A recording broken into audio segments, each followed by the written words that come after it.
Hi మిత్రులారా, నేను అశోక్ సార్ని. నా దీక్ష కొనసాగుతుంది.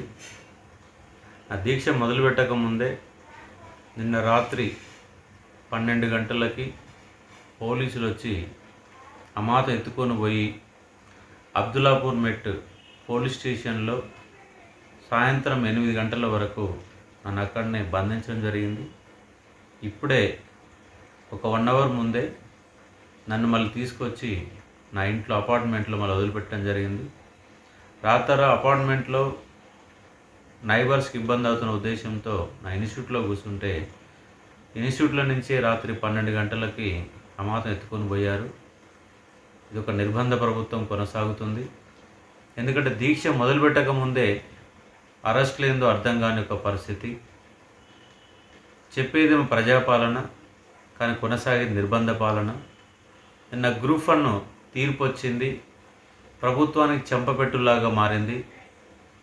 మొదటి నుంచి అడుగున తప్పులు జరిగినాయి.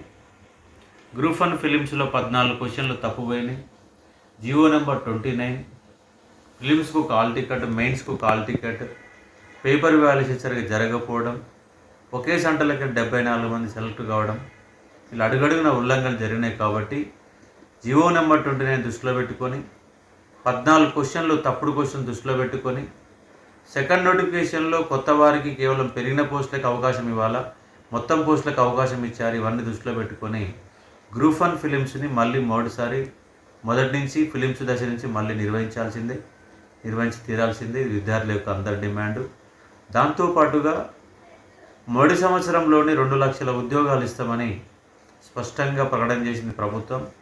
కానీ ఇప్పటి వరకు ఒక డిఎస్సిలో కలిపిన ఉద్యోగాలు, అవి కూడా అధికారికి ఇచ్చిన నోటిఫికేషన్ కాదు, కలిపిన ఉద్యోగాలు 5089, ఫార్మాకు సంబంధించి 6300 ఉద్యోగాలకు సంబంధించి నోటిఫికేషన్ ఇవ్వడం, ఎగ్జామ్ పెట్టడం జరిగింది. ఇప్పటివరకు అవి అధికారికంగా ఇంకా నియామకాలు కూడా చేపట్టలేదు.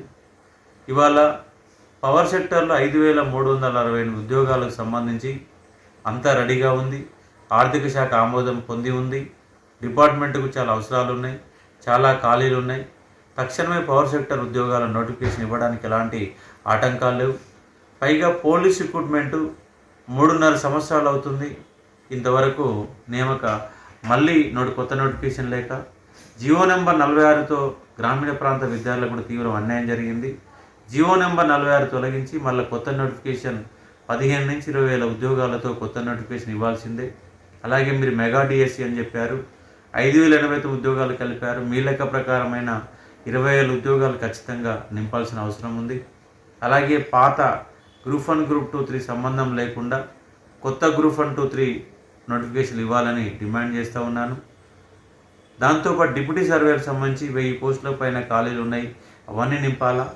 దాంతోపాటు ప్రతి డిపార్ట్మెంట్కి సంబంధించి 500 ఉద్యోగాలు కనీసంగా ఇస్తే నిరుద్యోగులంతా కూర్చొని చదువుకోవడానికి అవకాశం ఉంటుంది. మీరు ఇచ్చిన హామీలు అడుగుతున్నాం, కొత్త హామీలు అడగట్లేదు. అటు హామీల సాధనకు ఆమరణ నిరాహార దీక్ష నేను ఇవాళ మార్నింగ్ నుంచే, రాత్రి అరెస్ట్ చేసి వాళ్ళు పోలీస్ స్టేషన్ తరలించినప్పటికీ మార్నింగ్ 6 గంటల నుంచే నా యొక్క నిరాహార దీక్ష పోలీస్ స్టేషన్లో కొనసాగింది, ఇప్పుడు కొనసాగుతుంది. ఈ ఉద్యోగ నోటిఫికేషన్ సాధించే వరకు అశోక్ సార్ యొక్క అంగర్ స్ట్రైక్ కొనసాగుతుంది. కాబట్టి ఇంతకు మించినటువంటి తరుణం మళ్ళీ మనకు కనపడదు. కానీ నిరుద్యోగులందరూ ఒక్కతాటిపైకి వచ్చి అన్ని లైబ్రరీలో, రాష్ట్ర వ్యాప్తంగా ఉన్న అన్ని లైబ్రరీలో ఉద్యమాలు చేపట్టాల్సిన అవసరం ఉంది.